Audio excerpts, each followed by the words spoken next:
Okay. All right, then. Let's move along from this. Let's see what we got next. I think we got the Paul Heyman stuff next, because that seems like the most important stuff to talk about. Yes, it is. Paul Heyman turns on Punk and Roman Okay, at now that's a WrestleMania. great. That's an image. It was the best picture. Yeah, it was. That was a great picture. All right, so let's jump to WrestleMania Night 1 review, storyline number 8. We might gloss through all this stuff later, probably just get some comments, but let's see. This is one that we do. This is also one that changed the landscape of wrestling, right? So we got to talk about this. So, the unthinkable, Heyman turns on CM Punk, and then Roman Reigns too. And he's with Seth. Turned on everyone.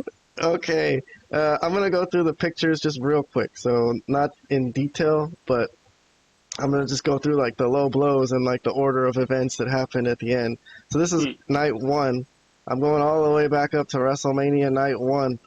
Storyline number 8. It's really the only thing from night 1 that we're going through in any detail at all.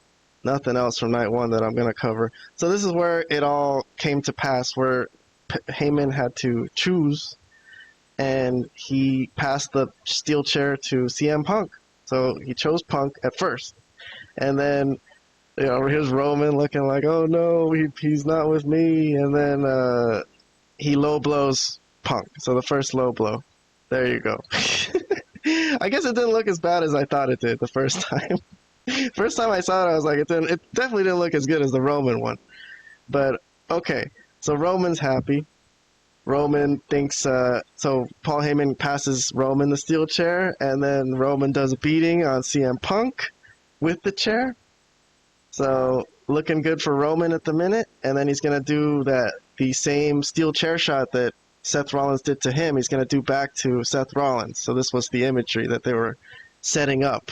Which was the whole breakup of the Shield thing. Yes. So Heyman's like, it's there for you. Go ahead and do it. And as he sets up to do it, Heyman drops low, and this is the greatest low blow of all time, because the way his left arm sticks out when he does it, it's like he feels it fully, like, ah. I love the way his left arm sticked out when he did it. Like, he must have hated Roman a lot more than he hated Punk. The Punk one wasn't as bad as this one. You're right. Well, the way Roman made him kiss his ass for all those years, like, shit. I guess he didn't really want to do all that. So, yeah, never seen a low blow with the left arm coming out like that. I thought it looked marvelous. It did look marvelous. It looked glorious. It was a glorious low blow. So then, okay, that's when we get the reveal that he's with Seth, and it's very dramatic, and he hands Seth the steel chair, and the rest is history as Seth Rollins wins the match. And so before we get to what happened the next night, because also some momentous stuff happened on Raw the next night, I want to stick our review just to this WrestleMania match. So what is our reviews for this? Let's see. A very high rating from Vlad. Very rare. Fire rating. +5. Way past loved it. Robert loved it. Okay. I gave it 7 points. I gave it a fire +2 thumbs up. All right. I thought it was fucking awesome, dude. I mean, you've turned into a Dave Meltzer. Exactly. Yeah, my scale. First of all, my scale doesn't have. It doesn't have a limit. Technically, my scale doesn't have a limit. Scale's to infinity. Yeah, my scale's to infinity, but I usually stick around 2 or 3 points, but 7 points is very high. So, okay, I'll start with Robert on this. I guess you. What was yours? You loved it. Okay. Yeah, so, I did. All right, go ahead. Let's hear your thoughts on all this, please. All right. I mean, let's start with the matchup. You have 3 of the top stars in the business, the entire. Forget just WWE. Like the entire wrestling business, you have 3 of the top guys. You're in for something special, and especially since this is WrestleMania, this did not disappoint. If this was the match I was looking forward to on night 1, which it was, it absolutely met my expectations. Great match. Great, yeah. As for the angle, the turn, Yeah, it makes sense, right? Like, um, the turn on Roman, like you guys said, the way Roman's treated him for the past couple of years, it does make sense for him to turn on him, right? And Yeah, their partnerships, pretty much for me, it has run its course, right? There's really not much more to do with that partnership, and then That's true. him having a partnership with CM Punk, I don't think would make sense to maintain because if they keep coming out in the ring together, these are two guys that are very good on the mic. Is this like they're gonna have to keep sharing mic Mike, time when they yeah like and neither one of them needs that, right? So it makes sense that he did partner with Seth Rollins. This is a fresh new angle. The only comment I would make regarding like why this is kind of confusing, this siding with Seth Rollins is I thought Paul Heyman hated Seth Rollins' theme song. Now he's gonna have to listen to it a lot. oh my god, that's so funny. But yeah, All right, otherwise this was great. I loved it. okay, Vlad, please, any thoughts you want to give us? yeah, I'll try to be quick. It was an incredible match. I had some not doubts. No, I mean I didn't have doubts about these three guys' performers. Because they're all three are great performers. But just the fact that it was a triple threat. I always have questions on how these things are going to end up. But they put on an incredible show, and then the finish in this case was superb. It was out of this world great. Such great imagery, such great storytelling. It was really tremendous. I mean, I loved everything about it. I know I said the week before that I didn't see Heyman turning and becoming like joining Seth and Seth becoming a Paul Heyman guy. But hey, I admit when I was wrong. I was wrong, man. I did not think he would turn like that. I thought Seth would win the match, but not Paul Heyman turning. But this was even better than I could even have thought of. So kudos to them for this. This was the best thing that happened throughout both shows by far. This was incredible. This was an incredible thing. And yeah, obviously there was more to tell on Raw that even added to the story. We'll but get to that right now.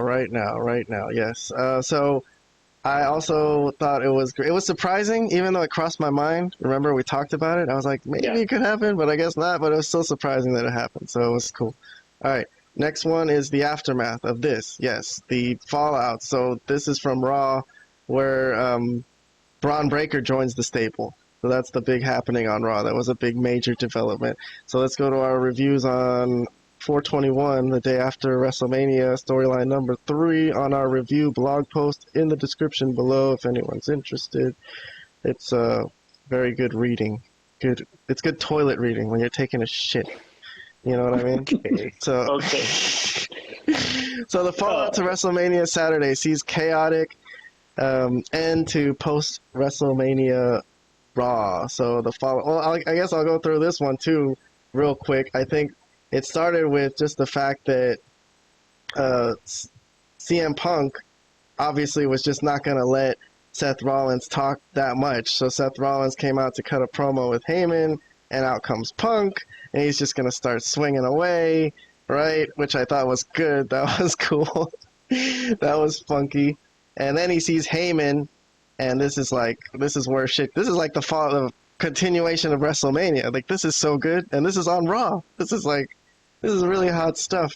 And Heyman told him, "You made me choose," right? That was the big thing that he was mad at Punk about. You made me choose between you and Roman. You put me in a bad spot. So, yes, CM Punk grabs him, and then Seth attacks Punk from behind and lays him out. And then Roman comes in. I didn't know if Roman would be there. I was like, I wasn't sure about that. But okay, he was there. He was at Raw, and I think he takes out Seth, and he Superman punches Paul Heyman. Yes. So Paul Heyman takes a bump, a Superman punch. So I don't know if that looked good or not. That's up to you guys to decide. But It was decent. It was decent enough. okay. And then this is where the surprise came in when he was gonna spear. I don't know who the hell he was gonna spear, but I thought it was Paul Heyman. It was supposed to be Paul. Yeah. Yeah. oh, okay, Paul. I thought Paul fell out of the ring. But all No, right, he, so a he was hooded. getting up on the opposite corner. All right, so a hooded figure comes in and it's Braun Breaker. So that's the big surprise. But I should have known this when they had that Intercontinental match earlier in the night, and Braun Breaker had nothing to do with it or anything with that picture. So I should have known that he was going to be in this. No, this was a total fucking out of nowhere shit. But yeah, him and Seth Rollins somehow are forming an alliance with Paul Heyman. So that's that. All right, Robert, what do you think of that? Great. This kind of gives me like the beginnings of Evolution vibes, like the start of Evolution, but for I guess the new generation. I have a feeling they're gonna add more members. I don't think it's just gonna be Braun Breaker. Maybe they could bring in someone like Rusev. I don't know, but Ooh. I'm pretty sure this partnership isn't just gonna be Braun Breaker. But this is a great start. I loved it. Damn, this is a consensus triple fire rating from us three. I don't know if I've ever seen that before on anything we've ever reviewed. So Yeah, I don't know. awesome segment. All right, Vlad, anything you want to say about this stuff before we move on? Yeah, no, I loved that whole segment. I loved. You more than loved it. It was fire. Yeah, it sure was. It sure was. On our rating system, this one over here, It's beyond love. it's beyond loved it. It was above it. It was. Yeah, exactly. No, it was amazing. I loved specifically the adding Braun Breaker to this. I don't know if they're gonna have more members right away, just because I think right now you would think it's gonna set up a feud between these four guys, maybe at some sort of tag match at Backlash for the moment. But in time, yeah, I mean, this is a great stable, honestly, a great new stable for Paul Heyman. Seth being the worker and Braun just being the monster that he is. And, I'm a big fan of Braun Breaker. I think he is the future of wrestling, the next big thing for the next probably decade or so. So it makes sense that Paul Heyman starts to manage him in a sense. And I remember there was an NXT match, right? Like there was one time where he Yeah, dude! he Wow. managed him, right? And these two also fought on NXT for the WWE title. Right. Wasn't that he managed him? Oh, I don't remember the whole details, but he managed him. I think it was when he fought someone important at NXT. I can't remember who or what that was, but I know it was just for that one match. But I think they were already teasing or testing the waters there. Wow. Good callback. You who don't even watch NXT. That's funky. That's how much wrestling knowledge is in this. I don't even have to watch to know these things, guys. Yeah. I probably filled you in on that, I think. But okay. No, that one I think I saw. But it doesn't matter. The point is, this is a great stable. This has been, and now they're shooting with Punk and Roman. I mean, this is great stuff, man. Just tremendous. Love everything about it. And can't wait to actually see what happens next. I mean, I know in all my reviews and all my comments, you guys, I'm trying to watch less wrestling, but I actually want to see what happens with this. So unfortunately, WWE is keeping me in the wrestling game. Yes. No, it is. There is some interesting stuff here to keep following. Some thoughts from me as far as Braun Breaker being involved in this. I guess he's decided to just pass on the Intercontinental title, I guess. That's one thing that happened here. He would have had a rematch clause. Or maybe he might still get that rematch. I don't know, I guess. But for the moment, he's willing to be Seth Rollins' lackey, huh? Well, let me ask you this. Would you rather be the Intercontinental Champion and fight mid-carders, or do you want to have a program with Punk and Roman? It's a fucking no-brainer. Are you kidding me? He needs a rematch with Dirty Dom. Exactly. I'm kidding. No, he should spear Dirty Dom out of his boots and get that belt back, and then. But I don't know. He's going to be subservient to Seth. It seems like Seth is going to be the man, and he's going to help Seth get the title. That's the only question I have, I It guess. doesn't right now. It doesn't really matter. But I think if they presented to him as like, look, you're going to be working a program with Punk and Roman, and we'll have to take the belt off you. I'm like, yeah, no problem, no problem, bro. I think I'm good with it. I think I'm good with it. So yeah, I think that's where that's at.